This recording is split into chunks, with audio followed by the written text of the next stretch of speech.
I broke a lot of things on my pre-runner. If you didn't watch the vlogs of us driving this thing, which I don't know why. I drive it super casual, pretty much like going to get coffee every morning. Yep. You know it's bad when Christopher's got a welder in his hand. Knock the whole hood out for.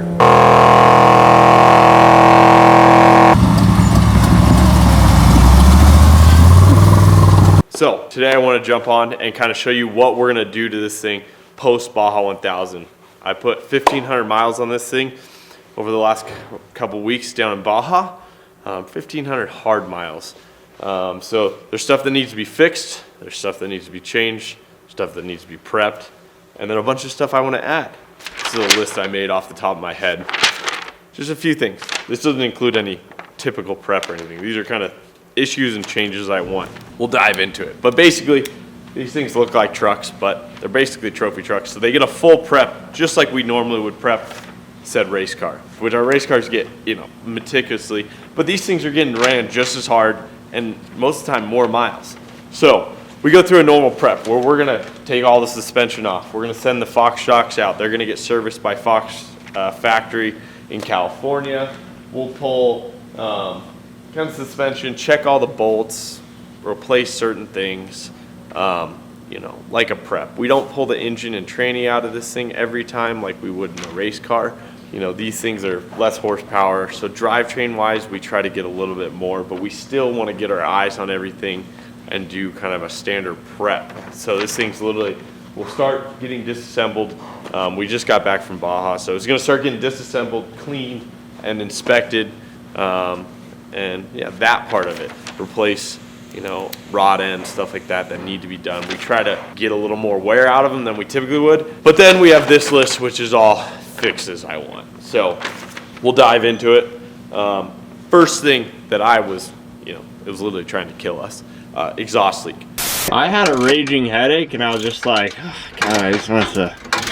I was asleep. I think Ben got full experience. Oh, yeah. Well, he wakes up and he's like, dude, I just was sleeping in like deep dreams. Like I was dreaming.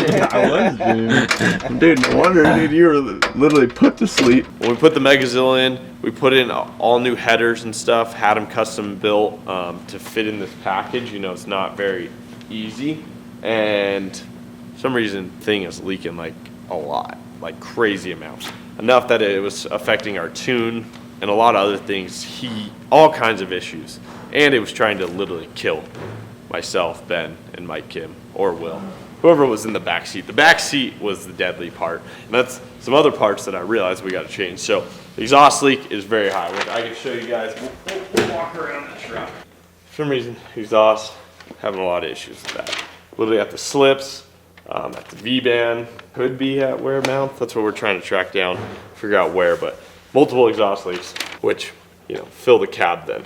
That being said, for some reason we still have a lot of holes. We tried to patch all the holes in the cab. We thought we got a lot of them, but we're still somehow getting some leaks in. So my theory is we're gonna get either a smoke machine or like smoke bombs, like a fog machine. And I think smoke bombs, like the blue ones you have at like 4th of July, and put it under the truck and just see where it's coming in the cab. So that's part of it.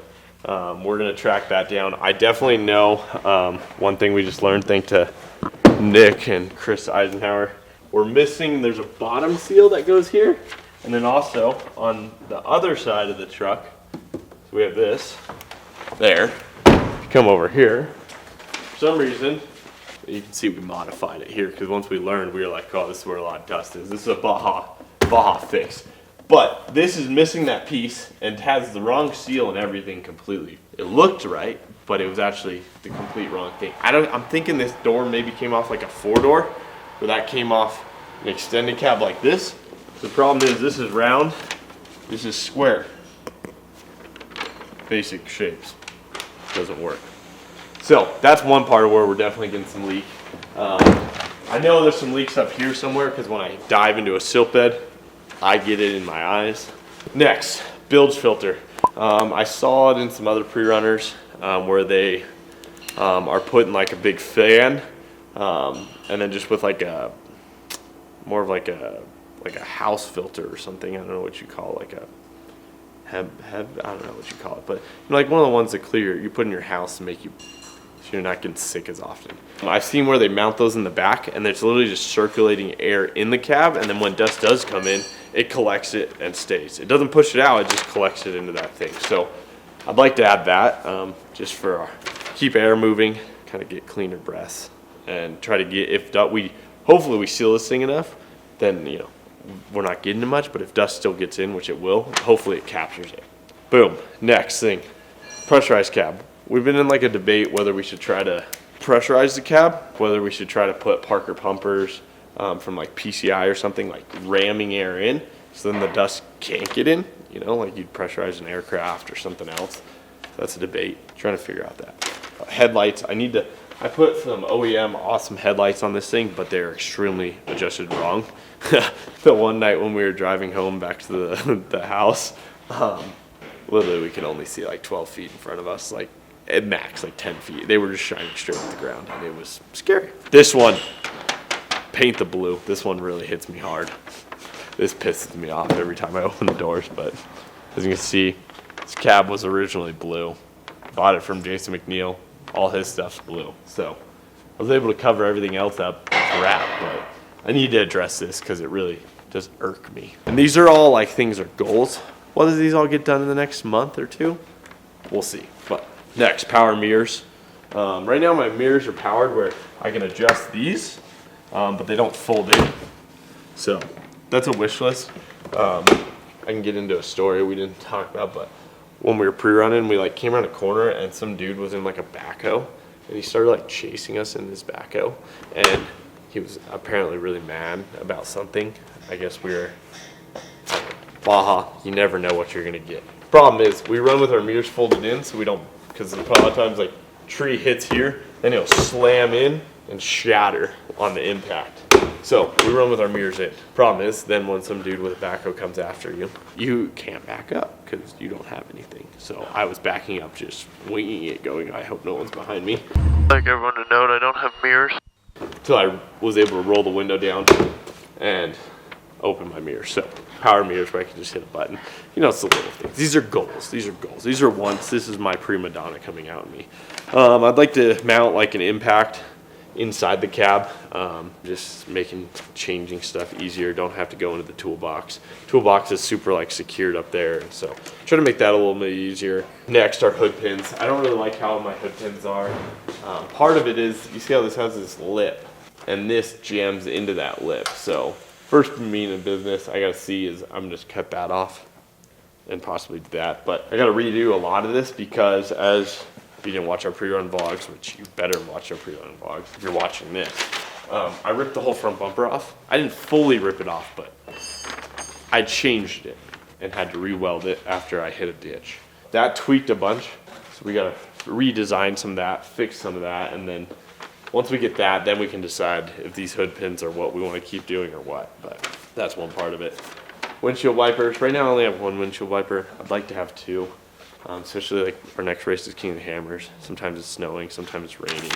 And then they're also, they were like a little off adjusted, so just wasn't super happy with that.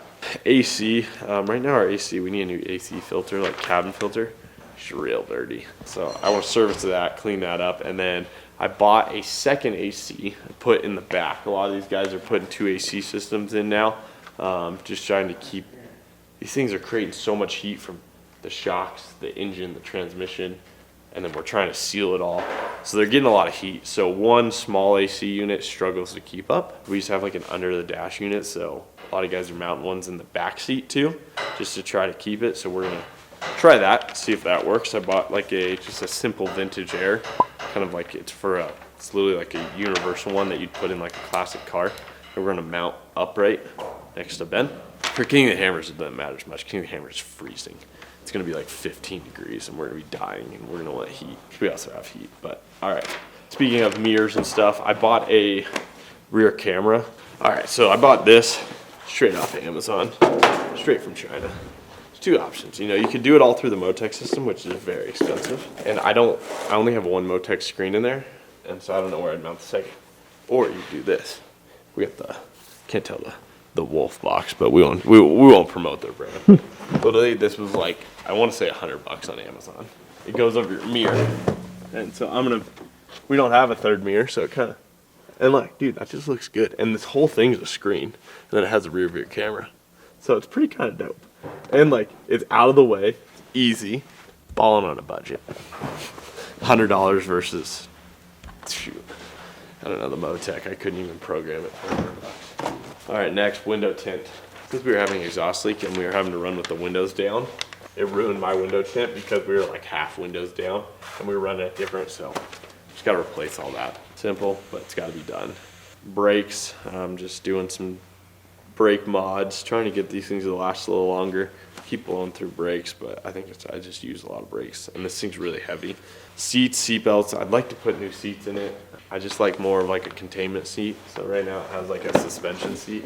You know, a lot of people, these look, I mean, this is kind of a combo, and these are like in theory comfier, but in my opinion, when you're spending like days and days, like a true race seat just holds you, and it's what we're used to. I personally like the feel of it better. More of like a containment seat, something that kind of locks my hips in. Yeah. iPad mount. My iPad mount right now, super simple, but it crashes into my keypad, so I gotta fix it a little just so I'm not turning on fans and stuff while I'm driving. But I still want it. I might move it over here more because I like to, you know, I like to be able to tweet and stuff while I'm ripping. No, it's actually just satellite imagery. Next, Bose holders. So we run aviation headsets in here. I don't know if you guys know that, but they're pretty trick.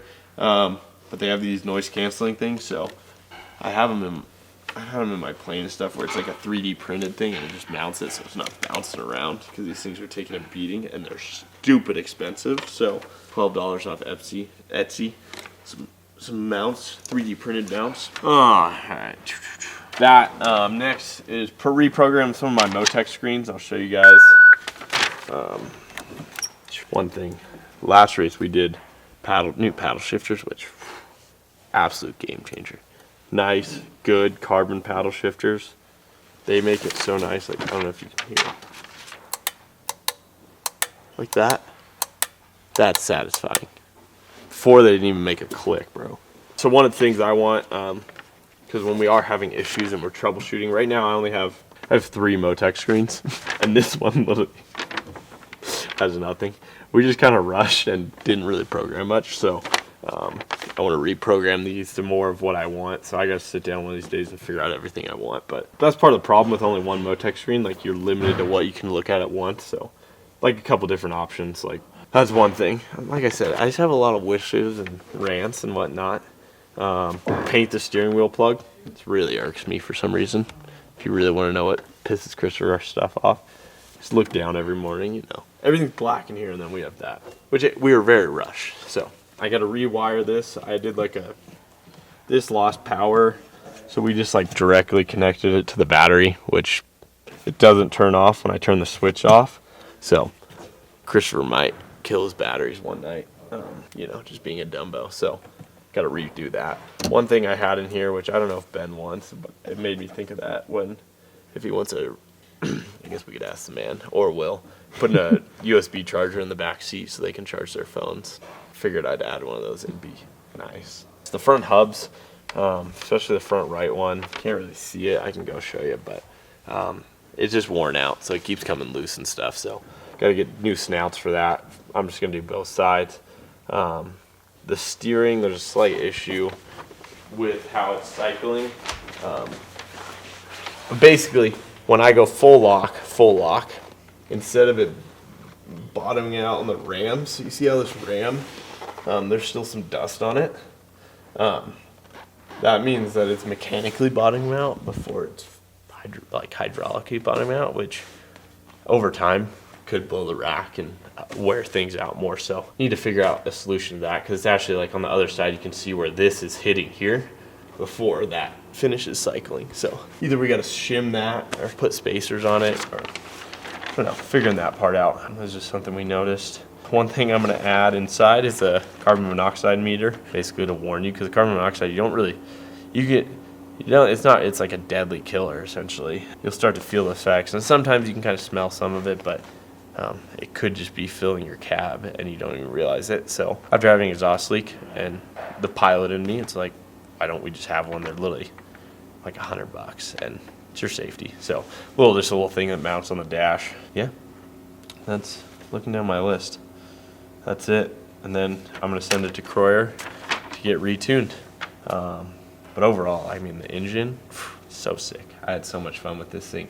The package, everything, that part. Obviously, these are kind of my rants and wish list. And, you know, like I said, we're going to do a full prep where, you know, brakes, suspension, all kinds of stuff that we would typically do, which we can go into that a little more on our next episode. But this episode, I kind of just want to dive deep, just show you kind of, this is literally kind of off the top of my head, some notes I had that I took to, you know, that we're going to start addressing to the guys and stuff. And you know, this is my wish list, whether it all gets done or not. But we'll check back soon and show you guys kind of what we find and where we're going. I thought I saw a crack, but it's just dirt. Yeah, as always, like, subscribe. You know the deal. We're going to try to show more inside the shop here. And then we have some really fun kind of builds coming and stuff. And then obviously more race content up soon. Hit that subscribe button, and we'll see you next week.